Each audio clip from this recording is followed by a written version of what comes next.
is truly the life and style of the rich and famous.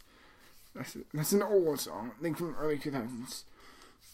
Whatever. Hello everyone, and today I got to see the movie PopStar, Never Stop, Never Stopping.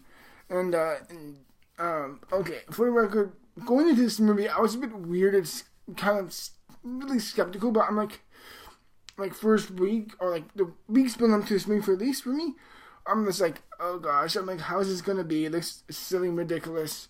The trailers, in my opinion, do not look good. I'm expecting this to suck. This is so last minute. It's like, when the trailer started first coming out, it's like in a week or two. I'm like, when you get this little press time before it comes out, I'm just like, it usually doesn't seem good. So, and the trailers looked a little bit funny, but not too completely funny at least. So it's like, for me at least, I'm like, oh boy, I'm like, how is this going to be good or not? I have no clue. So I was going into this movie kind of mix, really, to be honest. And I came out laughing, two things. Number one, laughing my ass off. And number two is being truly and completely, genuinely surprised.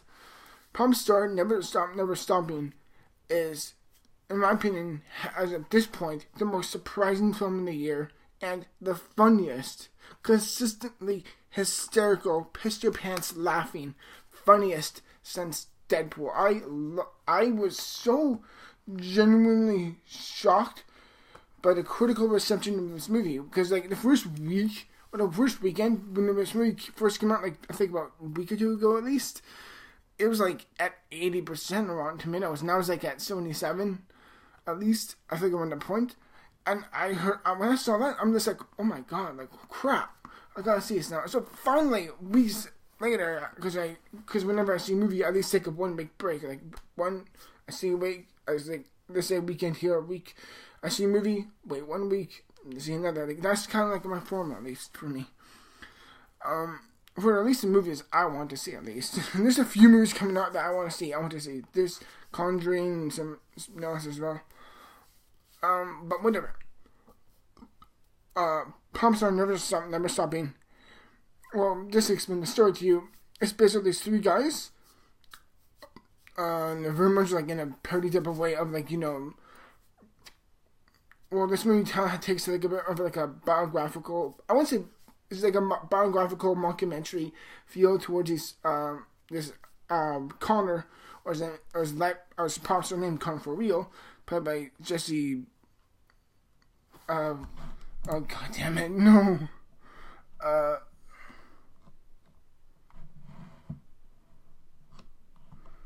Played by Andy Samberg, that's it.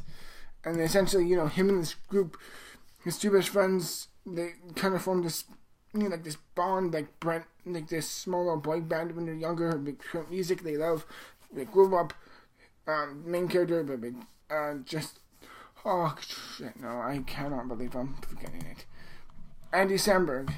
And essentially, his two brothers, or his two friends, kind of fade out within time of his other group, and Connor really steps out in the audience, critically wise, or like perception wise. He hits a high in his career, and this movie kind of captures the high points and then how it fumbles out. So it's essentially how you see a pop star in the biggest screw up state of their own career, and you really get to see how it goes behind their own future type of way. And essentially that's how it feels, or that's how essentially as it goes down. The writing was so genuinely shocking of how funny it was and how consistent, and how sometimes it got so funny where I literally thought I was gonna like at least bother some people, at least, or at least get kicked out of the theater. Like when I laugh, I mean I fucking die laughing. I mean I'm not like your casual laugher, like haha that's fine. No, I really just lose it. I get like when I laugh, I kind of just lose myself when I'm laughing, and there's I'd say like a good handful of times, like 8 or 9 times in this movie, where I was just fucking gut-busting laughing. It was so genuinely shocking to see how good of writing this movie has in it. And I forgot his name, Judd Apatow, that's it. He produced this film, and like he's done funny, but like many other films that I think, like 40-year-old version and Anchorman, and I think he did Funny People. I don't know for sure, but really, he's in a slew of comedies that I've really enjoyed a lot. Oh my god, this dude, he knows how to produce a movie very, very well. I love the feeling of this movie. It had the mockumentary feel to it. I like the somewhat realism of it has of today's culture with today's celebrities, essentially. And I loved how you could draw really smart, really interesting parallels in between the characters and Connor for real in this movie. A lot of the songs are fucking catchy as hell.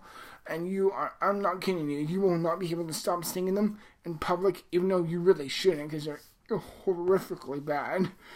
Not just lyrically wise, I mean, not just like badly written or at least, but they're terribly, it's like they're really inappropriate songs at the very least. And so that, oh my god, yeah, it's really funny. And I will say, like, the actors are so dedicated to the roles that you're so surprised and so profounded by their own passion and heart within the movie. And I loved how it's not he's a musician with the people he loves and needs around him. He just has ass kissers. He just has total and complete kiss-ups who are around him who do nothing but praise upon praise, even though he's nothing to praise about, really. They're just a bunch of kiss asses, essentially. They're just around him, and I think that's hysterical. Like, you get to see a bunch of it, and it's very much in this. I love the feeling of it. It feels very much reminiscent, and I'm sure I'm not the only person who said this. It's very much reminiscent of Spinal Tap, and you can truly draw parallels between this movie and Spinal Tap. Even though I won't say this is the next Spinal Tap, because Spinal Tap, when it comes to mockumentary movies, like, that's the one where everyone compares to. But it's like, still, this is definitely has some great credibility to it. The writing is really good. The jokes are funny as hell. The first, 45, 50, I'd say solid first hour is so freaking entertaining. It's so genuinely great. I loved that portion of the movie. I thought it was so solid. And it was just really, really good. And people who say, now everyone says, within most reviews, because I listen to the most reviews, they said that the ending kind of drags and it does seem a bit longer. And while I will say I acknowledge that and I can see why some people may say that, I still felt so engaged and so captivated by that. I will fully admit that the ending itself does feel a bit admittedly dragged on. But at the very least, it's like, you know what? It's so genuinely well done. And so weirdly good that, oh my gosh, like, it's really funny. And you've got to check it out for your own sake, because PopStar Never Stop Being is really fun. And I had a complete friggin' blast with this movie. And yeah, hopefully more people get to see this movie because, well, it's really good. It's surprisingly really good. I would love to recommend it to you guys. And I'm going to give PopStar, and granted, this isn't like one of the best films of the year, oh my gosh. And I do agree that the ending does feel a bit longer than it needs. And there's some jokes, admittedly, that like you're just like, okay, I understand that. And they kind of do run a few jokes a bit too dry. Oh my god. And for one last thing.